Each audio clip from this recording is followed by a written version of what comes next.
Lieutenant Colonel Charles J. McCarthy, Jr., Captain Commanding of the Ancient Honorable Artillery Company, accompanied by his staff, First Lieutenant John Welch and Second Lieutenant Thomas Goodfellow, will read the Declaration of Independence.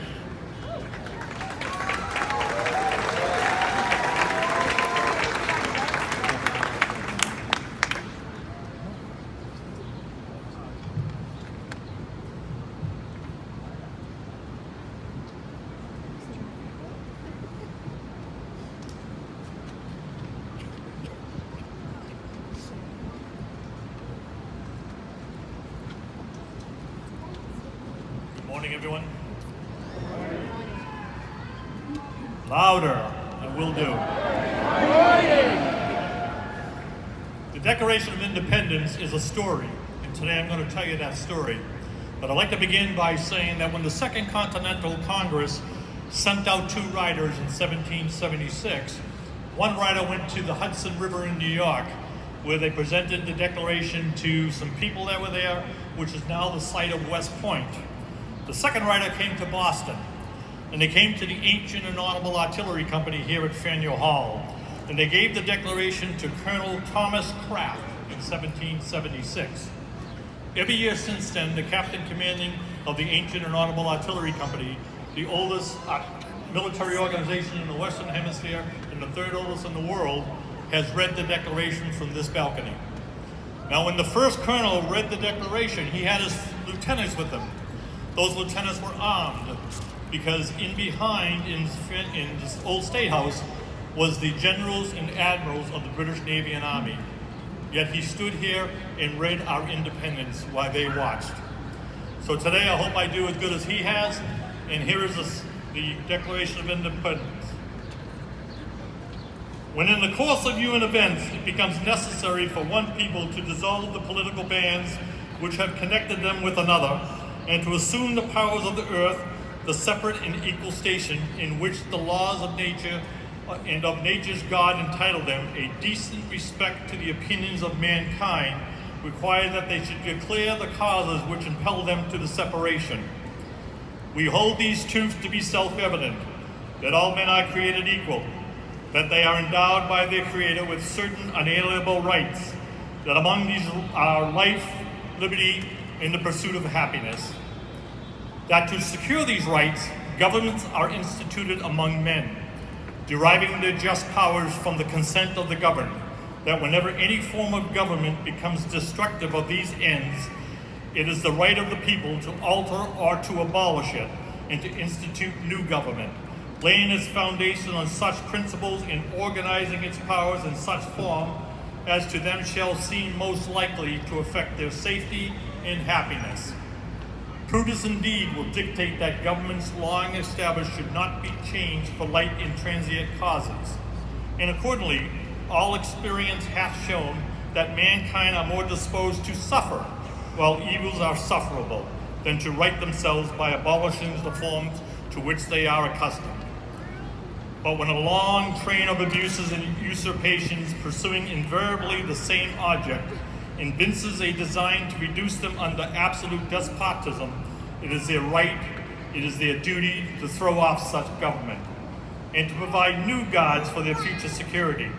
Such has been the patient sufferance of these colonies, and such is now the necessity which constrains them to alter their former system of government. The history of the present King of Great Britain is a history of repeated injuries and usurpations, all having in direct object the establishment of an absolute tyranny over these states. To prove this, let facts be submitted to a candid world. He has refused to assent to laws, the most wholesome and necessary for the public good. He has forbidden his governors to pass laws of immediate and pressing importance unless suspended in their operation till his assent should be obtained. And when so suspended, he has utterly neglected to attend to them.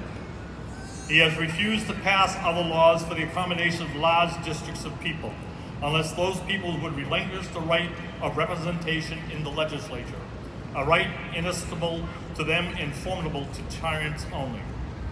He has called together legislative bodies at places unusual, uncomfortable, and distant from the depository of their record, public records for sole purpose of fatiguing them into compliance with his measures. He has dissolved representative houses repeatedly for opposing with manly firmness his invasion of the rights of the people. He has refused for a long time after such dissolutions to cause others to be elected, whereby the legislative powers, incapable of annihilation, have returned to the people at large for their exercise. The state remaining in the meantime exposed to all the dangers of invasion from without and convulsions within. He has endeavored to prevent the population of these states for that purpose, obstructing the laws for naturalization of foreigners, refusing to pass others to encourage their migrations hither, and raising the conditions of new appropriations of lands. He has obstructed the administration of justice by refusing his assent to laws for establishing judiciary powers. He had made judges dependent on his will alone for the tenure of their offices and the amount of payment of their salaries. He has erected a multitude of new offices and sent hither swarms of officers to harass our people and eat out their substance. He has kept among us in times of peace standing armies without the consent of our legislators. He has affected to render the military independent of and superior to the civil power.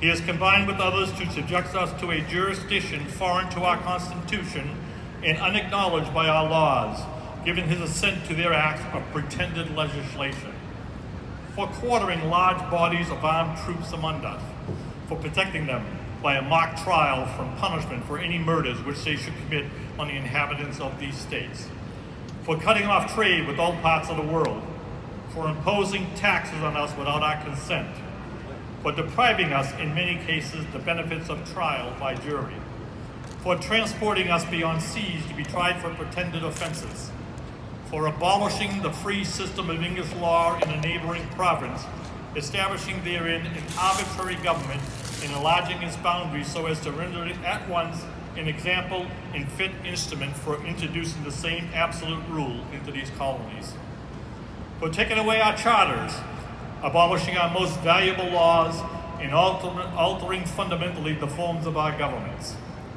for suspending our own legislators and declaring themselves invested with power to legislate for us in all cases whatsoever. He has abdicated government here by declaring us out of his protection and waging war against us. He has plundered our seas, ravaged our coast, burnt our towns, and destroyed the lives of our people. He is at this time transporting large armies of foreign mercenaries to complete the works of death, desolation, and tyranny already begun with circumstances of cruelty and perfidy, scarcely paralleled in the most barbarous ages, and totally unworthy of the head of a civilized nation.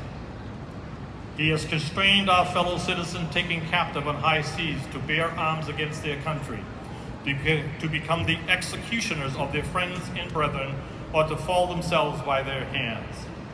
He has excited domestic insurrections among us, and has endeavored to bring on the inhabitants of our frontiers the merciless Indian savages whose known rule of warfare is an undistinguished destruction of all ages, sexes, and conditions.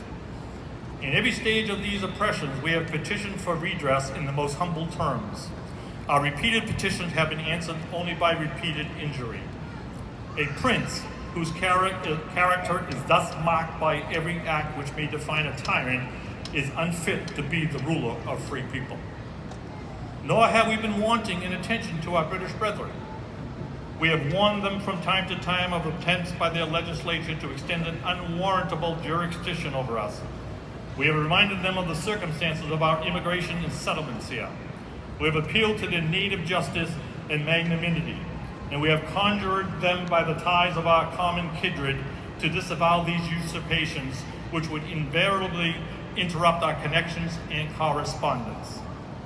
They too have been deaf to the voices of justice and of consanguinity. We must therefore acquiesce in the necessity which denounces our separation and hold them as we hold the rest of the mankind, enemies in war, in peace friends. We therefore, the representatives of the United States of America in General Congress assembled, appealing to the Supreme Judge of the world for the rectitude of our intentions, do in the name and by authority of the good people of these colonies solemnly publish and declare that these united colonies are, and of right ought to be, free and independent states.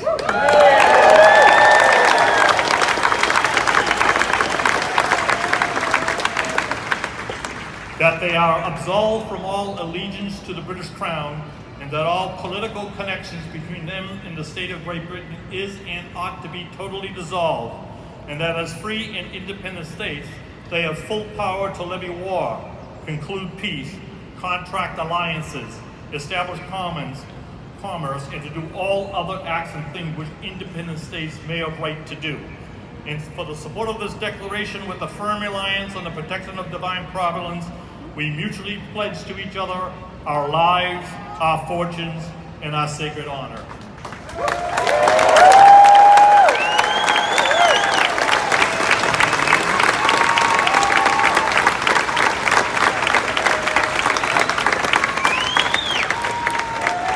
Thank you very much.